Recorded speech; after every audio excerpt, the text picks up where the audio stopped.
ഇന്ന് നമ്മൾ ഡിസ്കസ് ചെയ്യുന്ന ഇന്ത്യൻ റിവർ സിസ്റ്റമാണ്. ഓക്കെ, അതിൽ നിന്ന് ചോദിച്ചിട്ടുള്ള ക്വസ്റ്റ്യൻസും അതേപോലെ തന്നെ ഇമ്പോർട്ടൻ്റ് ആയിട്ടുള്ള പോയിന്റ്സും നമുക്ക് ഡിസ്കസ് ചെയ്യാം. നമുക്കറിയാം ഇന്ത്യൻ റിവർ സിസ്റ്റം, ഇന്ത്യൻ നദികളെ നമ്മൾ രണ്ടായിട്ട് തരംതിരിച്ചിട്ടുണ്ട്. ഒന്നെന്ന് പറയുന്നത് ഹിമാലയൻ റിവേഴ്സ് എന്നും അതേപോലെ പെനിൻസുലാർ റിവേഴ്സ് എന്ന് രണ്ടായിട്ട് നമ്മൾ തിരിച്ചിട്ടുണ്ട്. ഓക്കെ, ഹിമാലയൻ റിവേഴ്സ് എന്ന് പറയുമ്പോഴത്തേക്ക് അതിനകത്ത് വരുന്ന ഗംഗ, അതേപോലെ ഇൻഡസ്, സിന്ധു, ബ്രഹ്മപുത്ര, ഈ മൂന്ന് നദികളും അവയുടെ പോഷക നദികൾ ട്രിബ്യൂട്ടറീസും ഉൾപ്പെടുന്നതാണ് ഹിമാലയൻ റിവർ സിസ്റ്റം എന്ന് പറയുന്നത്. ഓക്കെ, ഈ ഹിമാലയൻ റിവേഴ്സ് എന്ന് പറയുന്നത് പെരനിയലാണ്. പെരനിയൽ മീൻസ് വർഷം മുഴുവൻ അതിനകത്ത് ജലം വഹിക്കുന്ന നദികളാണ് ഹിമാലയൻ റിവേഴ്സ്. അതായത് ഗംഗയാണെങ്കിലും സിന്ധു ആണെങ്കിലും ബ്രഹ്മപുത്ര ആണെങ്കിലും വർഷം മുഴുവൻ ജലവാഹക നദികളാണ്. ബിക്കോസ് നമുക്കറിയാം മഞ്ഞുരുകുന്ന സമയത്ത് മഞ്ഞുരുകി ആ വർഷം മുഴുവനും ആ നദികളിൽ വെള്ളമുണ്ടായിരിക്കും. ഓക്കെ, പിന്നെ ഓഫ് കോഴ്സ് പെനിൻസുലാർ റിവേഴ്സ്, ഉപദ്വീപ നദി, ഇന്ത്യയുടെ ഉപദ്വീപൻ ഈ ഭാഗം മുതൽ താഴോട്ട് നമുക്ക് പറയാൻ പറ്റുന്ന നദികളാണ് ഉപദ്വീപീയ നദികൾ എന്ന് പറയുന്നത്. അപ്പോൾ അതിൽ വരുന്ന നർമ്മദ, താപ്തി, ഗോദാവരി, കൃഷ്ണ, കാവേരി, മഹാനദി, ഇത്രയാണ് ഉപദ്വീപീയ നദികൾ അഥവാ പെനിൻസുലാർ റിവേഴ്സ് എന്ന് നമ്മൾ പറയുന്നത്. ഓക്കെ, അപ്പോൾ ഈ ഹിമാലയൻ നദികളിൽ തന്നെ ഏറ്റവും പ്രധാനപ്പെട്ട നദികളിൽ ഒന്നാണ് ഗംഗ. അതായത് നമ്മൾ പുണ്യപുരാതനമായി കരുതുന്ന ഇന്ത്യയുടെ the national river of India എന്ന സ്റ്റാറ്റസ് ഉള്ള നദിയാണ് ഗംഗാ നദി. ഓക്കെ, നമുക്ക് ഒന്ന് ഡിസ്കസ് ചെയ്യാൻ നോക്കിയേ. അപ്പോൾ ഗംഗ നമുക്കറിയാം, Ganga is the national river of India. Ganga എന്ന് പറയുന്നത് ഇന്ത്യയുടെ നാഷണൽ റിവർ ആണെന്നറിയാം. ആ പോയിന്റ്സ് അറിയാത്തതായിട്ട് ആരും ഉണ്ടാകാൻ തോന്നുന്നില്ല. ഓക്കെ, അപ്പോൾ ഈ ഗംഗാ നദിയുടെ നീളം സിസ്റ്റങ്ങളൊന്ന് ഓർത്ത് വെച്ചേക്കാം, ചോദിക്കാൻ സാധ്യതയില്ല. എന്നാലും 2525 കിലോമീറ്ററാണ് ഗംഗാ നദിയുടെ നീളം എന്ന് പറയുന്നത്. ഓക്കെ, 2525 കിലോമീറ്ററാണ് ഗംഗാ നദിയുടെ നീളം. അപ്പോൾ Ganga is known as the national river of India. ഇന്ത്യയുടെ നാഷണൽ റിവർ എന്നറിയപ്പെടുന്ന നദിയാണ് ഗംഗാ നദി. ഹോളി റിവർ ഓഫ് ഇന്ത്യ, അങ്ങനെ ഒരുപാട് വിളിപ്പേരുള്ള നദിയാണ് ഗംഗാ നദി. ഇനി ഗംഗാ നദി നാഷണൽ റിവറായിട്ട്, ദേശീയ നദിയായിട്ട് അംഗീകരിക്കപ്പെട്ട വർഷം എന്ന് പറയുന്നത് 2008 ആണ്. In 2008 Ganga has been declared as the national river of India. 2008 Ganga നദിയെ നാഷണൽ റിവറായിട്ട് നമ്മൾ ഡിക്ലെയർ ചെയ്തത്. ഓക്കെ ആണോ? അപ്പോൾ ആ വർഷം കുറിച്ച് Ganga has been declared as national river in 2008. 2008 Ganga നദിയെ നാഷണൽ റിവറായിട്ട് നമ്മൾ ഡിക്ലെയർ ചെയ്തത്. ഓക്കെ, ശരിക്കും ഈ ഗംഗാ നദി ഉത്ഭവിക്കുന്ന സ്ഥലത്ത് നിന്ന് തന്നെ അത് ഗംഗാ നദി എന്ന പേരിലല്ല അറിയപ്പെടുന്നത്. ശരിക്കും ഗംഗാ നദി ഉത്ഭവിക്കുന്ന ആ ഭാഗത്ത് തന്നെ ഭാഗീരഥി നദിയാണ്. ശരിക്കും ഈ ഭാഗീരഥി നദി അളകനന്ദയായിട്ട് യോജിച്ചിട്ട് ദേവപ്രയാഗിൽ വെച്ചിട്ടാണ് ഗംഗ എന്ന പേരിൽ അറിയപ്പെടുന്നത് തന്നെ. ഓക്കെ, അപ്പോൾ ഒരു കാര്യം ഓർത്ത് വെച്ചേക്കുക, ഈ ഗംഗാ നദി ഉത്ഭവിക്കുന്ന സ്ഥലം ഒറിജിനേറ്റ്സ് ഫ്രം ഗംഗോത്രി ഗ്ലേസിയർ. എവിടെയാണ്? ഉത്തരാഖണ്ഡിലുള്ള ഗംഗോത്രി മഞ്ഞുമലയിൽ നിന്നാണ് ഇത് ഉത്ഭവിക്കുന്നത്. ഗംഗാ നദി കുറച്ചുകൂടെ പറയുകയാണെങ്കിൽ ഗായ്മുഖ് കേവ്, ഈ ഗായ്മുഖ് കേവിൽ നിന്നാണ് ഉത്ഭവിക്കുന്നത്, ഗംഗാ നദി ഉത്ഭവിക്കുന്നത്. അപ്പോൾ ഉത്തരാഖണ്ഡിലുള്ള ഗംഗോത്രി ഗ്ലേസിയറിലെ ഗായ്മുഖ് കേവിൽ നിന്നാണ് ഏത് നദി ഒറിജിനേറ്റ് ചെയ്യുന്നത്? ഗംഗാ നദി. ഓക്കെ ആണോ? ഈ ഉത്ഭവിക്കുന്ന സമയത്ത് ഗംഗാ നദി ശരിക്കും ഗംഗ എന്ന പേരിലല്ല അറിയപ്പെടുന്നത്. ഗംഗയാവുന്നത് എപ്പോഴാണ്? വെൻ ഭാഗീരഥി, ഈ ഭാഗീരഥി നദി ഇവിടുന്ന് ഉത്ഭവിച്ച് അളകനന്ദയായിട്ട് കൂടിച്ചേർന്ന്, അതെവിടെ വെച്ചിട്ടാണ് അളകനന്ദയായിട്ട് കൂടിച്ചേർന്നത്? ദേവപ്രയാഗിൽ വെച്ചിട്ടാണ്. ഈ ദേവപ്രയാഗിലെ അളകനന്ദയായിട്ട് കൂടിച്ചേർന്നതിന് ശേഷമാണ് ഏത് പേരിൽ അറിയപ്പെടുന്നത്?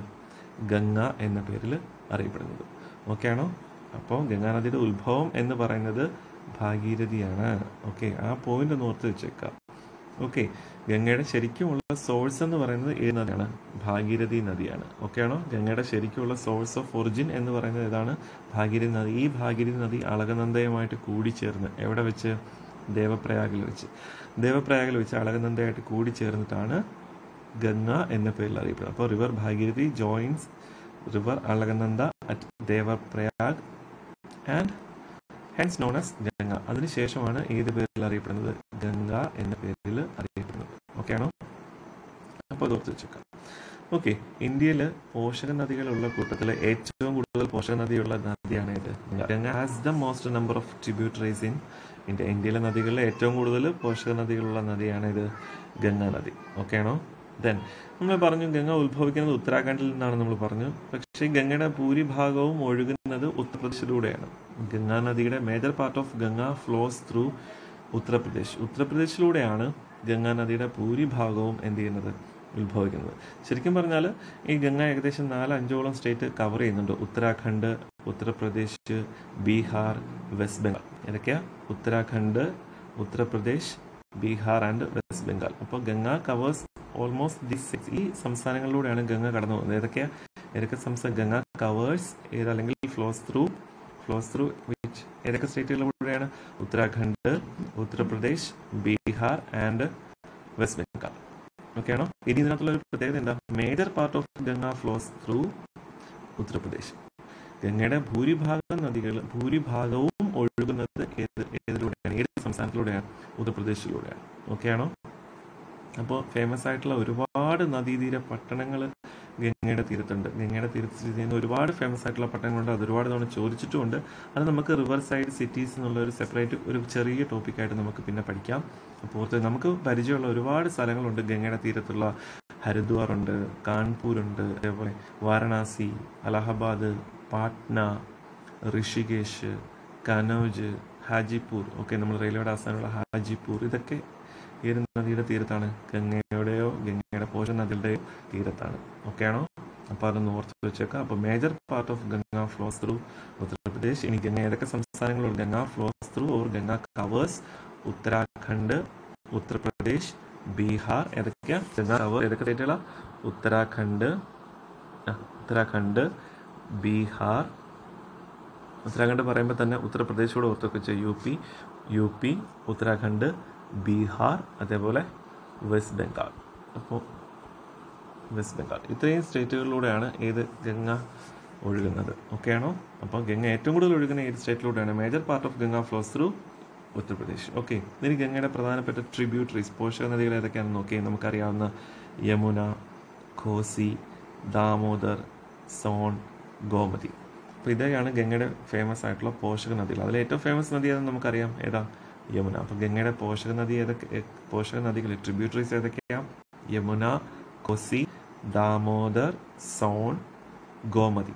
ഇതിനകത്ത് ഈ ട്രിബ്യൂട്ടറീസ്, ഗംഗയുടെ ഏറ്റവും വലിയ ട്രിബ്യൂട്ടറിയാണ്, ബിഗ്ഗസ്റ്റ് ട്രിബ്യൂട്ടറിയാണ് യമുന.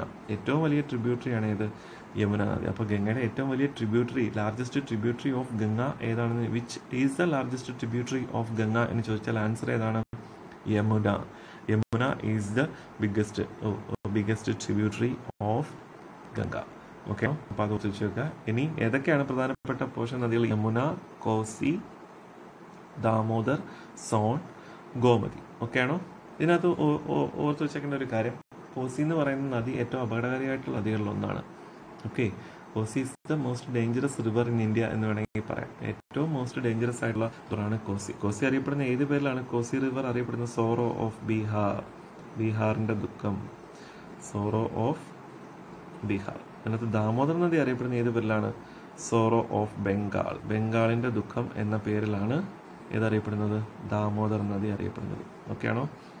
ഇതിനകത്ത് ഗോമതി നദിയെ പറ്റിയും ക്വസ്റ്റ്യൻ ചോദിച്ചിട്ടുണ്ട്. നമുക്ക് പറയാം. ലക്നൗ എന്ന് പറയുന്ന പട്ടണം ഏത് നദിയുടെ തീരത്താണ്? അതൊന്ന് ഓർത്ത് വെച്ചേക്കുക. ലക്നൗ നമ്മൾ പിന്നെ പഠിക്കാം, എന്നാലും ഓർത്ത് വെച്ചേക്കുക. ലക്നൗ ഏത് നദിയുടെ തീരത്താണ്? ഗോമതി നദിയുടെ തീരത്താണ്. ഓക്കെ, അപ്പോൾ ഈ ട്രിബ്യൂട്ടറിൽ ഏറ്റവും വലുത് ഏതാണ്? യമുനയാണ്. ഇതിന് കോസിയുടെ പ്രത്യേകത എന്താ? സോർ ഓഫ് ബീഹാർ എന്നറിയപ്പെടുന്ന നദിയാണ് കോസി. അതേപോലെ തന്നെ ഇന്ത്യയിൽ ഏറ്റവും ഡേഞ്ചറസ് ആയിട്ടുള്ള നദിയാണ് ഇത്.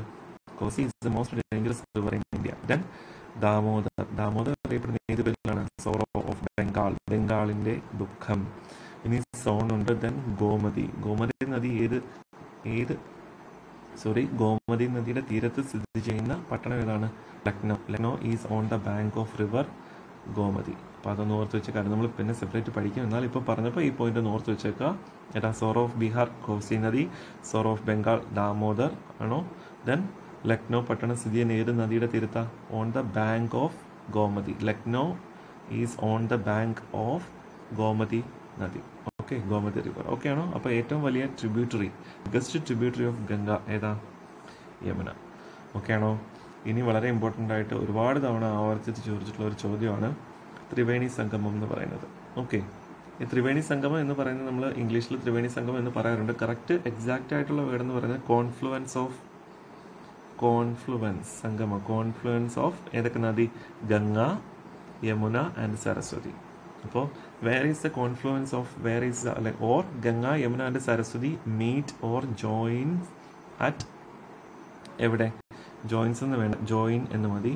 Okay, Ganga, Yamuna and Saraswati join at Allahabad. അവിടെയാണ് എന്ത്? ത്രിവേണി സംഗമം. അപ്പോൾ ദ കോൺഫ്ലുവൻസ് ഓഫ് 3 റിവേഴ്സ് എവിടെയാണ്? ഈ confluence of three reverse is at Allahabad, Triveni സംഗമം. ഇതിൽ സരസ്വതി എന്ന് പറയുന്ന നദി ഇപ്പം നമ്മൾ പുരാണത്തിൽ പരാമർശിക്കപ്പെടുന്ന പുണ്യനദിയാണ്. ഓക്കെ, അല്ലാതെ സരസ്വതി നദി ഇപ്പോൾ നിലവിൽ ഇല്ല. ഓക്കെ, അപ്പോൾ Ganga, Yamuna and Saraswati join or confluence of three rivers എന്നാണ് അതിന് പറയുന്നത്. എവിടെ വെച്ചാണ് ത്രിവേണി സംഗമം? ത്രിവേണി സംഗമം ഈസ് അറ്റ് അലഹബാദ്. ത്രിവേണി സംഗമത്തിന് നമ്മൾ പറയുന്ന വേറൊരു പേരാണ് എന്ത്? Confluence of three rivers Ganga. The confluence of three rivers Ganga, Yamuna and Saraswati is at എവിടെ? അലഹബാദ്. അലഹബാദിലാണ് ഈ മൂന്ന് നദികളും കൂടിച്ചേരുന്നത്. ഓക്കെ ആണോ? അപ്പോൾ അത് ഓർത്ത് വെച്ചേക്കാം. ഓക്കെ, ഭൂമിക്കടിയിലൂടെ പണ്ട് പുരാണങ്ങളിൽ പരാമർശിക്കപ്പെടുന്നത് ഭൂമിക്കടിയിലൂടെ ഒഴുകിയിരുന്ന നദി എന്നാണ്. ഏത് നദിയുടെ വിളിപ്പേര്? സരസ്വതി. ഓക്കെ ആണോ? ഇനി വളരെ ഫേമസ് ആയിട്ടുള്ള ഫറാക്ക ബാരേജ് ഏത് നദിയിലാണ് സ്ഥിതി ചെയ്യുന്നത്? ഗംഗാ നദിയിലാണ്, west Bengal. Okay, famous Farakka barrage is across ഏത് നദിക്ക് കുറുകെയാണ്? ഗംഗാ നദിക്ക് കുറുകെ. ഫറാക്ക ബാരേജ് എവിടെ സ്ഥിതി ചെയ്യുന്നത്? വെസ്റ്റ് ബംഗാൾ. വെസ്റ്റ് ബംഗാളിൽ ഗംഗാ നദിക്ക് കുറുകെയാണ് ഫറാക്ക ബാരേജ്. ഓക്കെ, ഇനി ഒരുപാട് തവണ ആവർത്തിച്ച് ചോദിച്ചുള്ള ഒരു ക്വസ്റ്റൻ ഒന്ന് നോക്കി. When Ganga enters Bangladesh it is known as Padma. Ganga നദി ബംഗ്ലാദേശിലേക്ക് പ്രവേശിക്കുമ്പോൾ ഗംഗാനദിയെ വിളിക്കുന്ന പേരാണ് എന്ത്? പത്മ. അപ്പോൾ ഇൻ ബംഗ്ലാദേശ് രണ്ട് രീതിയിൽ ചോദിക്കാം. In Bangladesh river Ganga is known as Padma.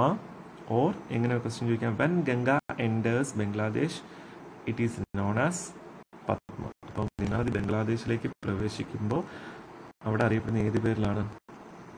Padma എന്ന പേരിലാണ്. ഓക്കെ ആണോ? അപ്പോൾ അതേപോലെ തന്നെ കീർത്തിനാശിനി എന്നൊരു പേരുണ്ട് ഗംഗയ്ക്ക് ബംഗ്ലാദേശിൽ. ഓക്കെ, ആ ഒഴുകുന്ന സ്ഥലത്തിനനുസരിച്ച് അതിൻ്റെ പേര് പലപ്പോഴും മാറാറുണ്ട്. അപ്പോൾ ഗംഗാനദി ബംഗ്ലാദേശിൽ ഏത് പേരിലും അറിയപ്പെടാറുണ്ട്? കീർത്തിനാശിനി എന്ന പേരിലും അറിയപ്പെടാറുണ്ട്. ഓക്കെ ആണോ?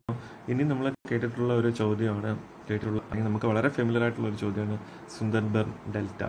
സുന്ദർബൻ എന്ന് പറയുന്ന ഡെൽറ്റ ശരിക്കും പറഞ്ഞാൽ ലോകത്തിലെ ഏറ്റവും വലിയ ഡെൽറ്റയാണ്. ഓക്കെ, ഈ ഡെൽറ്റ ഫോം ചെയ്യാൻ കാരണക്കാരായ രണ്ട് നദികളാണ് ഗംഗ ആൻഡ് ബ്രഹ്മപുത്ര. സുന്ദർബൻ ഡെൽറ്റ എവിടെയാണ് സ്ഥിതി ചെയ്യുന്നത്? വെസ്റ്റ് ബംഗാളിലാണ്. ഓക്കെ ആണോ? സുന്ദർബൻ ഡെൽറ്റ രൂപീകരിക്കാൻ കാരണമായിട്ടുള്ള രണ്ട് നദികളാണ് ഗംഗ ആൻഡ് ബ്രഹ്മപുത്ര. ഓക്കെ ആണോ? അപ്പോൾ ലോകത്തിലെ ഏറ്റവും വലിയ ഡെൽറ്റ പ്രദേശമാണ് ഏത്? സുന്ദർബൻ ഡെൽറ്റ. അത് എവിടെയാണ് സ്ഥിതി ചെയ്യുന്നത്? വെസ്റ്റ് ബംഗാളിലാണ്. ആ ഡെൽറ്റയുടെ രൂപീകരണത്തിന് കാരണമായിട്ടുള്ള രണ്ട് നദികളാണ് ഏതൊക്കെ? ഗംഗയും ബ്രഹ്മപുത്രയും. ഓക്കെ ആണോ? ഓക്കെ ആണല്ലോ? ഓക്കെ, ഇവിടെയാണ് നമ്മുടെ റോയൽ ബംഗാൾ ടൈഗറൊക്കെ കാണപ്പെടുന്നത്. അതുപോലെ സുന്ദരി വനങ്ങൾക്ക് ഫേമസ് ആയിട്ടുള്ള ഡെൽറ്റയാണ്. ഓക്കെ, അപ്പോൾ Sundarban delta form due to the flow of rivers. ഏതൊക്കെ നദികൾ ചേർന്നിട്ടാണ്? ഗംഗ ആൻഡ് ബ്രഹ്മപുത്ര. അപ്പോൾ വേൾഡ്സ് ലാർജസ്റ്റ് ഡെൽറ്റയാണ് ഏത്? സുന്ദർബൻസ്. ഓക്കെ ആണോ? ഇനി ഗംഗാ നദി കുറുകെ വളരെ ഫേമസ് ആയിട്ടുള്ള ഒരു പാലമുണ്ട്, മഹാത്മാഗാന്ധി സേതു ബ്രിഡ്ജ്. മഹാത്മാഗാന്ധി സേതു ബ്രിഡ്ജ് എവിടെ? ഏത് നദിക്ക് കുറുകെയാണ് സ്ഥിതി ചെയ്യുന്നത്? ഗംഗാ നദിക്ക് കുറുകെയാണ്. ശരിക്കും അത് കണക്ട് ചെയ്യുന്നതെന്ന് പറഞ്ഞാൽ പാട്നയും ഹാജിപ്പൂരിനെയും തമ്മിൽ കണക്ട് ചെയ്യുക. ഹാജിപ്പൂർ എന്ന് പേര് പറഞ്ഞാൽ നമുക്കറിയാം ഏതാണ്? ബീഹാർ. അപ്പോൾ മഹാത്മാഗാന്ധി സേതു ബ്രിഡ്ജ് സ്ഥിതി ചെയ്യുന്ന ഏത് സ്റ്റേറ്റിലാണ്? ബീഹാർ. ഏതിനെ? പാട്നയെയും. അതേപോലെ ഏതൊക്കെയാണ് കണക്ട് ചെയ്യുന്ന മഹാത്മാഗാന്ധി സേതു ബ്രിഡ്ജ്? പാട്ന ടു ഏത്? ഹാജിപ്പൂർ. പാട്നയും ഹാജിപ്പൂരിനെയും കണക്ട് ചെയ്യുന്ന പാലമാണ് മഹാത്മാഗാന്ധി സേതു ബ്രിഡ്ജ്. ഓക്കെ ആണോ? അപ്പോൾ മഹാത്മാഗാന്ധി സേതു ബ്രിഡ്ജ് ഏത് നദിക്ക് കുറുകെയാണ് സ്ഥിതി ചെയ്യുന്നത്? ഗംഗാ നദിക്ക് കുറുകെയാണ് മഹാത്മാഗാന്ധി സേതു ബ്രിഡ്ജ് സ്ഥിതി ചെയ്യുന്നത്. ഏത് സ്റ്റേറ്റ്? ബീഹാർ. പാട്ന നഗരത്തെയും ഹാജിപ്പൂരിനെയും കണക്ട് ചെയ്യുന്ന ബ്രിഡ്ജാണ് മഹാത്മാഗാന്ധി സേതു ബ്രിഡ്ജ്. ഓക്കെ ആണോ? ഓക്കെ, ഇനി ഒന്ന് ഓർത്ത് വെക്കേണ്ട കാര്യമുണ്ട്. ഹൂഗ്ലി റിവർ. ഹൂഗ്ലി എന്ന് കേൾക്കുമ്പോൾ, ഹൂഗ്ലി എന്നൊരു പേര് കേൾക്കുമ്പോൾ തന്നെ നമ്മുടെ മനസ്സിൽ വരുന്നൊരു നഗരമാണിത്, കൊൽക്കത്ത. ഓക്കെ, അപ്പോൾ ഗംഗയുടെ മേജർ ട്രിബ്യൂട്ടറീസിൽ ഒന്നാണ്, പ്രധാന കൈവഴികളിൽ ഒന്നാണ് ഏത്? ഹൂഗ്ലി എന്ന് പറയുന്നത്. Hooghly is the major tributary of Ganga. Okay, Hooghly നദി ഏത്? നമ്മുടെ കൊൽക്കത്തയിൽ കാണുന്ന നമ്മൾ ആ ബ്രിഡ്ജ് ഉണ്ടല്ലോ, തൂക്കുപാലം, കാന്റിലിവർ ബ്രിഡ്ജ്, അത് സ്ഥിതി ചെയ്യുന്ന ഏത് നദിയിലാണ്? ഹൂഗ്ലി നദിയിലാണ്. അപ്പോൾ ഓർത്ത് വെച്ചേക്കുക, ഹൂഗ്ലി നദിയാണ് ഗംഗയുടെ വളരെ പ്രധാനപ്പെട്ട പോഷക നദികളിൽ ഒന്നാണ് ഏത്? ഹൂഗ്ലി. അപ്പോൾ ഓർത്ത് വെച്ചേക്കണേ. ദെൻ ദാമോദർ നമ്മൾ നേരത്തെ പറഞ്ഞിരുന്നു. ദാമോദർ നദിയുടെ ഒരു പ്രത്യേകത എന്താ? ദാമോദർ അറിയപ്പെടുന്ന ഏത് പേരില? സോറോ ഓഫ് ബംഗാൾ എന്ന ഇരട്ടപ്പേരുള്ള നദിയാണ് ഇത്, ദാമോദർ. അതുപോലെ ദാമോദർ നദി Valley project, Damodar river valley project എന്ന് പറയുന്നത് ഇന്ത്യയുടെ ആദ്യത്തെ മൾട്ടിപർപ്പസ് റിവർ വാലി പ്രോജക്റ്റ് ആണ്. India's first multipurpose multipurpose river valley project. India's first multipurpose river valley project ആണ് ഏത്? Damodar valley project. Okay, India's first river valley project ആണ് ഇത്, ദാമോദർ വാലി പ്രോജക്റ്റ്.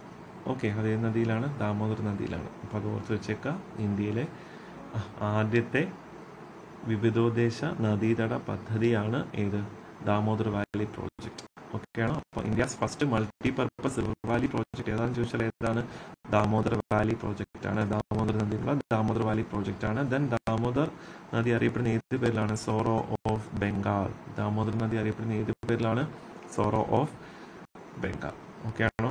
ഇനി ഗംഗാ നദി എങ്ങോട്ടാണ് പതിക്കുന്നത്?